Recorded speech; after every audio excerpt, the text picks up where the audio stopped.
Okay, so we're going to go back to interview one, but this time we're going to go to a strong version of the interview. We're going to go to Buvni again. The raw footage is here. I'm going to go through it and do a voiceover, but this one's a little longer because, it's, more moving towards a better version of the interview. So actually go through and solve the problem in this one. So I'm going to skip some parts more than I did last time. So here we are.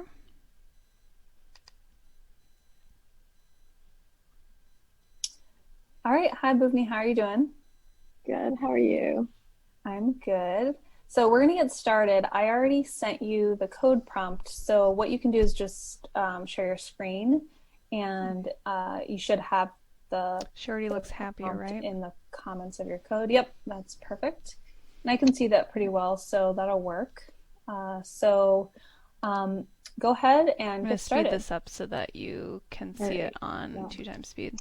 So, okay. So I have an array of n. I guess that's the size, and then I Mhm. have a value k, and then I have to determine if there's a pair of elements in the array that sum up to exactly k. So do we know what the type of the elements are in the array? Yeah, just assume they're integers. Okay. Um, do we know if the array is sorted or not? You can't assume that it's sorted. It could be Okay. in any order.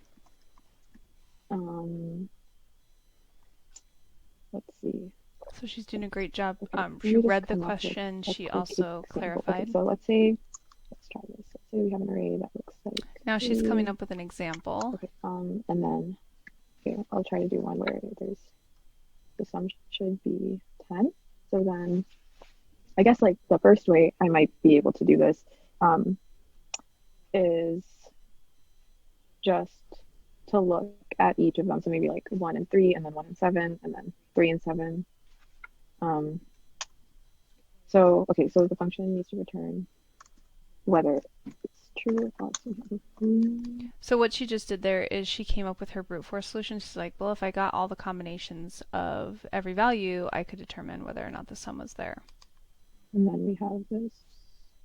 So it kind of shows me that, like, just within the first, like, what is this? Like the first 2 minutes, I know that she can solve the problem. Sum function, and we would need the array. Um, array, So she's writing in and proper then syntax now. So she, is okay, using an actual C array. okay. Yeah. So as I was saying, I think one way I could do it is to go through each value and add them up. Um, but I think I would need two for loops for that. You want And to basically go through and compare every two elements and see if any of them are summing to the value k. So what would be the complexity of that solution you just came up with? yeah, so I think that I would have to use two for loops because I would have to go through for the first value, I have to go through all of the rest of them, and then for the second value, I have to do the same. So I think that would be an n squared complexity, which would take a very long time. Mm-hmm. So I think I should try to see if there's anything else I could come up with that would be a little bit faster. Hmm. So, okay, so I know I have to go through the array at least. So I'll just start by doing that. So of our array, and then while it's less than the So blank, she's writing out some code that she knows like, she's going to have to write no matter what, and so it's giving her um, some time to think. I would just go through it. Okay, so So it's a really good what could I strategy. do So so she that knows it's a she's going little to have to bit loop through the faster than array. n squared? That gave her just a minute to think. Um, I guess maybe I could see if there's some way that I could check for the value that you would need to add up to k. So maybe like if I'm at 1, I'd have to like search for a 9 if it was there rather than going through and checking all of the values. Um, I'm trying to think what the best So you have structure one, so you're is. looking for 9. So you Mhm, still have, going through the list once and then another time to get the 9, right? So that's still n mhm, squared. So you're trying to think of a way to make it faster mhm. than n squared, right? Yes. So Leading I think I would question. have to use some sort of search. Um, but I know for most searches, the array needs to be sorted first. So I think I'll just use the default search function, or I'll just say that it's okay. So we're just going to use this right now, and then maybe if I have time towards the end, I can try writing a sort function. So she's right away, she's decomposing, Um, she's sorry. assuming there's a Yeah, helper so you're function. okay. So you're just gonna write a regular function, not a number function. Yeah. Yeah, I think that would be a little bit easier for me to understand. Okay, so yeah, so this we can write later if that's okay. Mm-hmm. And Yeah, then I'll just move on to the next step. Okay, so once it is sorted. So before you move on, could you tell me what the complexity of calling that sort that you just? So I know there's a couple different types of sorts, and I know like the faster ones usually have a higher space complexity, like an emerge sort has like an O of n, like it creates like n more vectors. So I'm not completely sure, but I think the space complexity might be high, but I think if we use a quicker sort, that would be a little bit better for the time complexity of our function. What would be the best time complexity you could do for sorting? So right now you're trying to do better than n squared. So what is the better sorting algorithm that's better than n squared? What is it? So we can use merge sort or quick sort, and their time complexity is n log n. So or log Okay. n. So But do you want to go ahead and put in n log n there for in the comments? So this is She's really listening a lot to the So, interviewer. Okay, great. So that's better than n squared. So we're on the Responding. right track. okay. So now that the array is sorted, we need to use a search function. And since it's sorted, I think I'm just going to use binary search. So okay, so we have so the current value that we're looking at is array at I, which is an integer. And then I want to find the value that would add up to k. So I guess the one I want to find should be k minus that value. Okay, so now I'm going to search for it. So I will. She's creating a lot of I helper guess I'm going to do the variables same thing that with make the binary this search if that's kind of okay like now. pseudocode. I will. Okay, so I guess it could return the index, and then we could do binary search, and I could have the array, and then I could have the value that I'm searching for. Okay, and then so this. So you're just assuming again that you have some function that can perform binary search. Yes, and okay, just gonna do this. So assuming you have this, again, trying to stay under n squared. So what's the complexity of your binary search? So the complexity of my binary search is also n log n because since it doesn't search through all of the values, it goes down. Interviewers tree, will interrupt a lot, so only I'm interrupting a looking at lot. the values that would be closer to the one that we want to find. So it would be a little bit faster than the n squared approach as well. So at the moment, our function's time complexity is n log n. And as we continue, so this would be the index. So is the binary search itself n log n, or is the binary search inside of the loop n log n? I'm not sure I completely understand your question. Can you just ask So me? is the function, if you call binary search one time, is that n log n, or is it because you're calling it n times inside of the loop? So you have binary search in an n loop, right? Yes. Yeah. Oh, yeah. So yeah, I think if you called it once, it would just be log n. Oh, okay. But yeah, since we're calling it every single time, I just added. Okay. Yep, that makes sense. So that's it. Okay, and then yeah, let me just clarify that. And So it wasn't obvious that she Okay, understood that, so we have that she was index getting value now. interrupted And then, again. okay, so basically what we could have this do is if the value that you get from binary search is like -1, then it's not in there. So we could do if index does not equal -1, then we would know that there is. So she's doing such a great job talking through her code. It's really easy to follow. I think probably everyone can understand where she's going, what it means. We're not just having to watch her code. An example just to see how it's working. Okay, so maybe we can try another example. 0, 6, 13. She's gotten a part in her code where she really needs some examples to know how to write her edge cases, so she's adding some examples. Let's say it has to add up to. Let's see some numbers actually. Okay, no, it'll add up to 19 first. So then I guess it should find 6 and 3, which it would if it was at 6, and then it would have to look for your 3, and then it would find 3. Notice how she just wrote out the array in sorted order as her example, because it would really help her test it. Because if she wrote it in unsorted order, then it would be hard to be able to understand if her code was working. 13, you mean? Or 13, yes. Yeah. Okay, and then. So what if it needed to look for 26?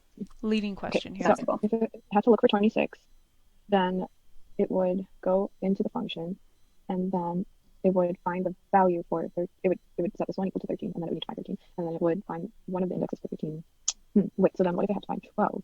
Then if it had a 6. So let's go back to the 26. So which 13 would binary search find?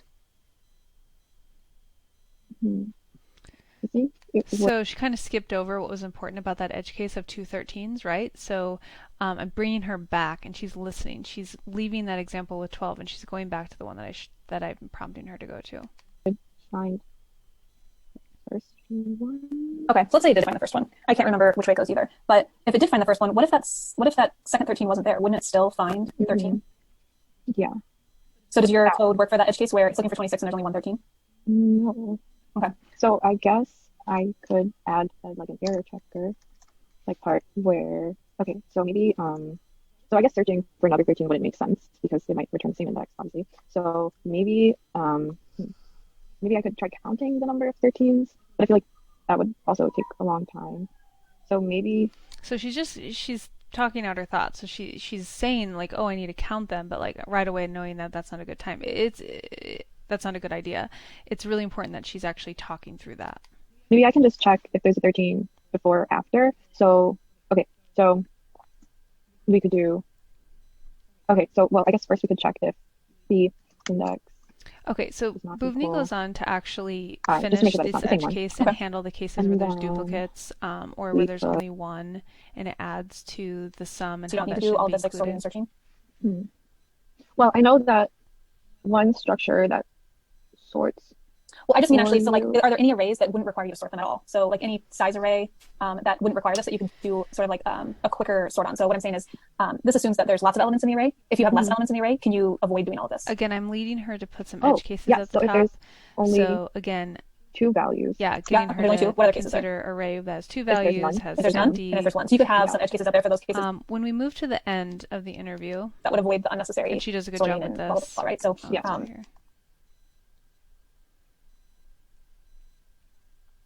So I feel like using that would decrease the time. So you're thinking of putting the data from the array into another container. Mm-hmm. Okay, so you're thinking a set. So in C++, what kinds of containers are there? There's a set. So now I've asked her basically, okay, you've written a good solution. Is there a better one, basically? Because I know as the interviewer that this is a solid solution. It's better than n squared. It's n log n. We've already talked about it. I'm convinced that she knows how to do this.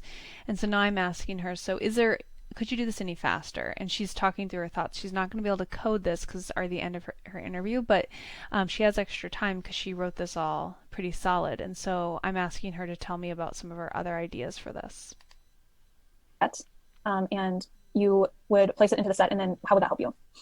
So I guess, okay, so I'm just going to try it. So I guess where it could help is as we're doing this search, maybe instead of searching for values, I could go through the array that we have, and if the value in the array that we're on, so if the current value is in the, so if the value you have to find is in the, so first we would just have to add this value into the set, and then as we go, if the corresponding value is in the set, we could return true. And then if it is not, then we would add it to the set. So the set would keep growing until we find the pair value that would fit with it. And I think there are sets like based on trees and hash maps. So I guess we could use the hash map one because adding the values to the hash map and finding them would be O of n, or yeah, like finding or adding them in would be O of n rather than with a tree where it would be O of n log n. Or yeah, not n log n, log n. Yeah, so the lookup and the insert into the hash map or the hash set is constant, right? O1. And then you're saying the lookup and lookup and insert into the regular set is going to be log n. So if you're doing that n times, you could either do it the same with n log n, or you could do it and it would be n if you use the hash conversion. Yeah. So that is a great. So she basically got to the point where she was able to explain that using a hash set would improve this solution because she could basically start adding values from the array into the hash set, and then at the same time checking to see if k minus that value is already in the hash set, and if it is, then you know that that sum exists. And that was, her implementation. There's some edge cases you have to handle just like you have to handle here, but it's basically replacing the sort and the binary search component is by using a container that has some, organization to it. And she also talked about just using a regular set, which has a binary search tree under the hood, and she explained that that would still be the same as this. It would still be log n. So it wouldn't improve the efficiency, but it would make better use of abstractions, and she talked through it. The interviewer now knows that she knows the difference between a hash set and a set. So she really added a lot to her interview by talking about this in so many ways. So I go through some of these strengths and weaknesses in the slides here that you can review, but that's it for the strong version of Buvne's interview.